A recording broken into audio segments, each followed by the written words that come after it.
بسم الله الرحمن الرحيم. اهلا بكم في قناة باصي لميدو. النهاردة كان يوم جميل، كان يوم سعيد. من كتر القطايف والبسبوسة والجلاش والحاجات دي الواحد، انا بالنسبة لي فوز الزمالك هو ده القطايف، هو ده البسبوسة، ده بسبوسة، ده كيكة اليوم. يعني انا فطرت بالزمالك فطار جميل. مش مسألة ان انا فطرت ان انا شتمت والكلام ده، بس هو لا، هو كده فعلا. الزمالك لحد الدقيقة كام الجون فتوح جابه في الدقيقة بالظبط. يعني احنا لو احنا شفنا هنلاقي ان فتوح الجون جه في الدقيقة 84، والجون التاني على طول جه في الدقيقة 90. فانت اللي هو احنا واقفين وساكتين ومتوترين واعصابنا متوترة، مش عارفين الزمالك هيتعادل ولا هيكسب ولا هيخسر. وانت اصلا انت فاهم ان انت اصلا تتعادل، بس الحمد لله كل شيء مشي زي ما الكتاب بيقول. انت بتحط تشكيل صح، ماشي في سيستم واحد، في إدارة فنية واقفة على الخط، مش واحد سباك واقف على الخط. معتمد جمال قدر ان هو بعبقريته التكتيكية قدر ان هو يحس ان في بطء تحضيري في نص الملعب، خلاه يشيل ان العناصر اللي كانت عاملة رتم الاداء رتم بطيء. الضغط العالي شفناه في الدقيقة 30 من الشوط الاولاني، بس ما كانش شافع ان الزمالك يدخل جون ويكسب الشوط. قدر الله ما شاء فعل في الشوط الاولاني، الواحد كان على اعصابه فعلا، وكانت المباراه متجهه اتجاه واحد اللي هي للتعادل. بس الحمد لله بقرايه معتمد جمال وادارته للماتش كانت اكتر من ممتازه. هو شال محمد اسماعيل برغم ان هو رجليه كويسه، بس شاله عشان كان الريتم بطيء. نزل مكانه محمد السيد.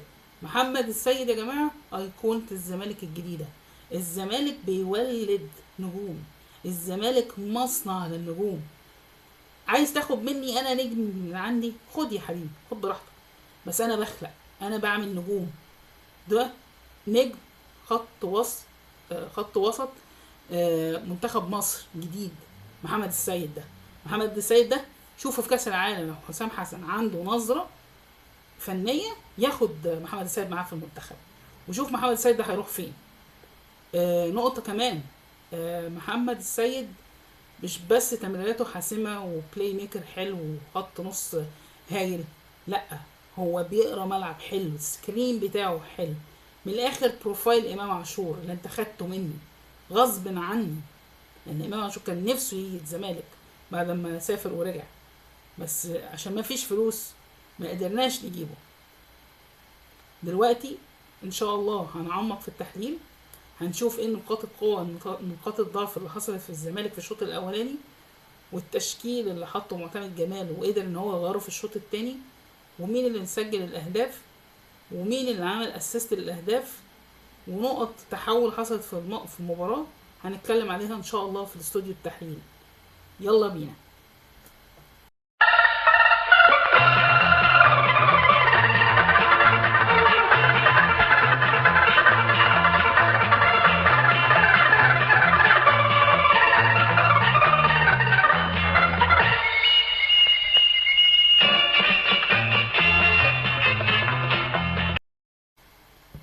الزمالك والحرس 2-0. الهدف الاول سجله احمد فتوح في الدقيقة 84 من عرضية متقنة من بره ال 18 من محمود بن تايج، اللي يعود بعد فترة غياب ومشاكل مع الإدارة، ولكن عودته أدت بفايدة. عودته في تقل في الباك، تحس لما يبقى فيه كور عكسية بيبقى فيه تغطية ليها. الخضري كتر خيره وعمل الواجب اللي المطلوب منه لحد ما جه الامبراطور الجديد اللي هو محمود بن تايج. بعد كده في الدقيقة 90 فتوح يعمل عرضية من، انا اقولها اوفر، من عند من خط النص لحد ناصر منسي. ناصر منسي الاسطورة، عنده ذكاء ودهاء ملعب، عنده سكرين عالي جدا. اول لما بقى واحد لواحد للجون انا عارف انا هعمل ايه علشان اجيب جون. انتوا لو شفتوه هتركزوا ان هو ما شاطش عشوائي، لا، هو مسك كورة لمسة وداها للمرمى على طول. الحارس الزنفلي او الزنفلي بيقولوا عليه، دخل عليه هو على طول، شاطها على طول، ما مش لسه يفكر بقى ويحنكش ويمنكش ويعمل لي شمال ويتفزلك، هو عارف الجون هيجي ازاي. هنخش على التشكيل الاساسي للزمالك اللي بدأ بيه الماتش في الشوط الاولاني. حراسة المرمى مهدي سليمان عمل ماتش هايل، ماتش عمره النهارده، تصدي خرافي في الشوط الاولاني، كان انفراد تام، هو طلع خطوتين في توقيت حساس جدا، قدر ان هو يعمل بلوك ويقفل الزوايا على المهاجم بتاع حرس الحدود، فخلاه ان هو يشوطها في المكان اللي هو عايزه وصدها فعلا.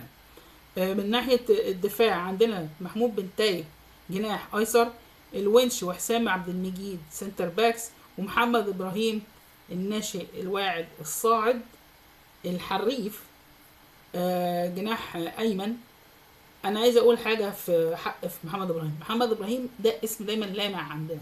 كان عندنا محمد ابراهيم لو الناس تفتكره كان بيلعب في خط النص بلاي ميكر، هو دلوقتي بيلعب في سيراميكا كليوباترا. محمد ابراهيم كان له لمسات سحريه. الزمالك بيولد نجوم، الزمالك بيولد ناس حريفه بتعرف تلعب كوره. انت احمد فتوح ما عادش كتير، ده هو يا دوبك اتصاب، اتأهل، حصل له برنامج تأهيلي، رجع لبس الكوره، جاب جونين جاب جون واسيست. لعيبه تانية تاخد وقت عقبال لما ترجع من الاصابه. دي اللي انا بقول عليها الكواليتي بتاعت اللعيب كبير قوي. عندك في خط النص كان محمد اسماعيل ومحمد شحاته وعبد الله السعيد بلاي ميكر. الهجوم عدي الدباخ وينج ليفت، ناصر منسي راس حربة صريح، خوان بيتزيرا وينج رايت. وكان ساعات خوان بيتزيرا وعدي الدباخ بيتبادلوا المراكز بتاعتهم. الزمالك كان بيلعب بتشكيله 4-2-3-1، ولما توصل ان هو بيضغط ضغط عالي بيتحول 4-3-3. التغييرات اللي حصلت اللي اثرت في مجريات الماتش، احمد فتوح منح الفريق تهديد هجومي واضح جدا من الاطراف قبل حتى ما الجون يجي. انت تحس الملعب اتحرك، يعني هتلاقي ان محمد السيد حتى لما نزل الملعب ابتدى يتحرك، ابتدى في حد بيحاول ينقي الكوره صح، في سرعه في الاداء، الريتم بقى عالي قوي عكس الشوط الاولاني اللي كان الريتم كان بطيء جدا. في نقطه تحولات حصلت في الماتش.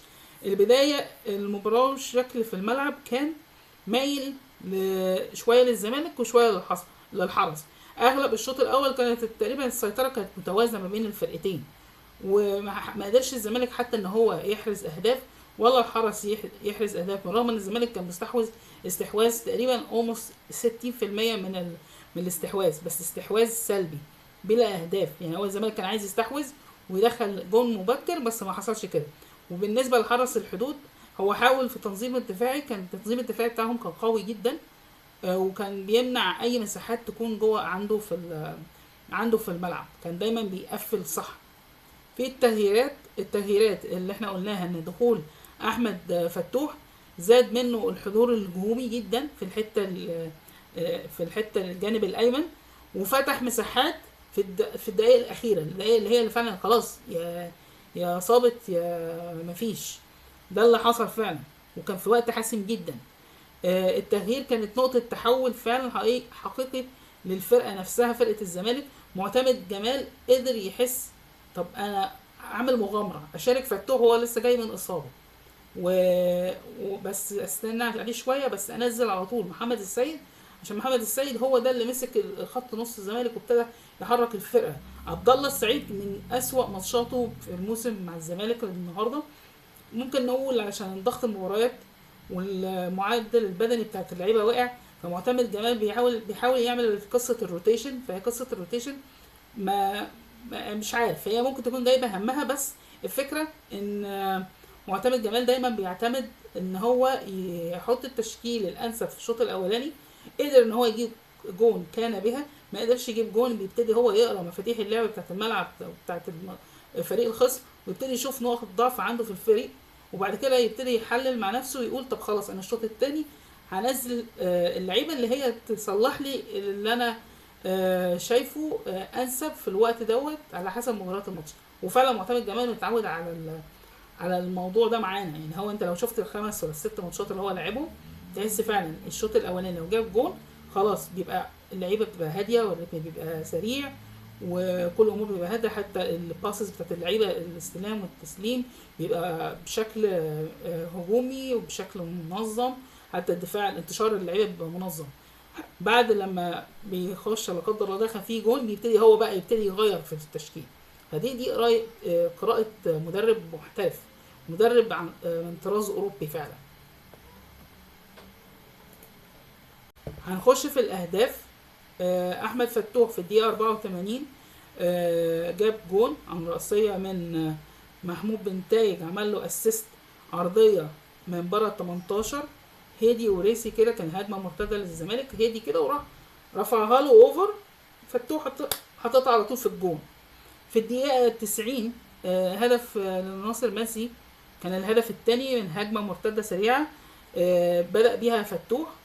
بعد كده عمل لها اوفر عملها زي ما تشيب كده، هو سريع من قبل نص الملعب للتلت اللي قدام بتاع حرس الحدود عندهم في الدفاع يعني.